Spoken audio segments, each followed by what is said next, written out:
पूछा गया कि एक ब्लॉक को चिकने तल पर v वेग से गतिशील रस्सी द्वारा चित्रानुसार खींचा जाता है। ब्लॉक का क्षैतिज वेग क्या होगा? क्षैतिज मतलब ये वाला वेग कितना होगा? हम उसे vx मान लेते हैं। ठीक है, एक काम करते हैं, इसको हम यहाँ पे इस ये जो ऊंचाई है, इस ऊंचाई को हम कुछ मान लेते हैं और इस लंबाई को भी हम कुछ मान लेते हैं।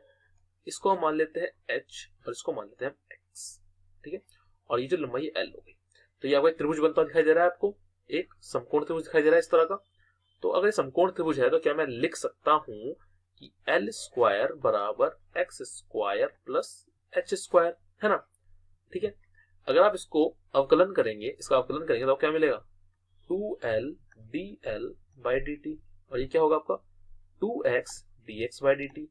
ये 0 होगा। ऐसा क्यों होगा? देखिए, जब ये रस्सी आगे की तरफ खींची जाएगी, जब आगे खींची जाएगी तो ये लंबाई बदलेगी। क्यों बदलेगी? क्योंकि ये ब्लॉक जो है आगे की तरफ बढ़ेगा।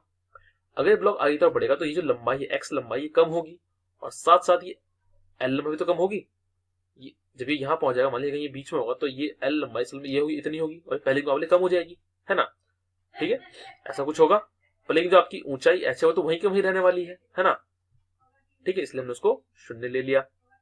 ठीक है, अब आप कह सकते हैं 2 से आप 2 काट दीजिए, तो यहाँ क्या बचा आपका? l बटा एक्स dl बटा dt बराबर dx बटा dt।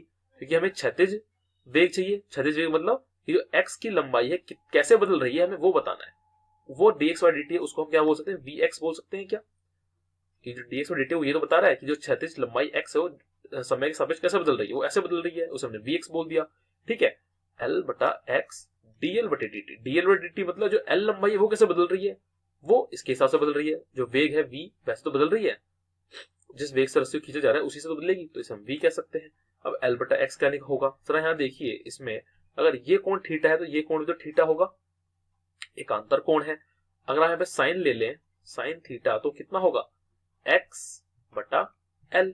और इसको अगर आप उल्टा कर देंगे तो क्या होगा? l बटा x बराबर 1 बटा साइन थीटा, है ना? तो ये आपका ऐसे आ गया। ठीक है, तो l बटा x का मान क्या हुआ आपका? 1 बटा साइन थीटा, यानी कि v बटा साइन थीटा। किसका मान है आपका? vx का ये मान आ चुका है। जो आपकी क्षैतिज लंबाई है वो इस दर से घटेगी या बढ़ेगी? वो घटेगी, क्योंकि वो कम हो रहा है। तो आपका क्या उत्तर होगा? आपका बी आपका उत्तर होगा, v बटे साइन थीटा।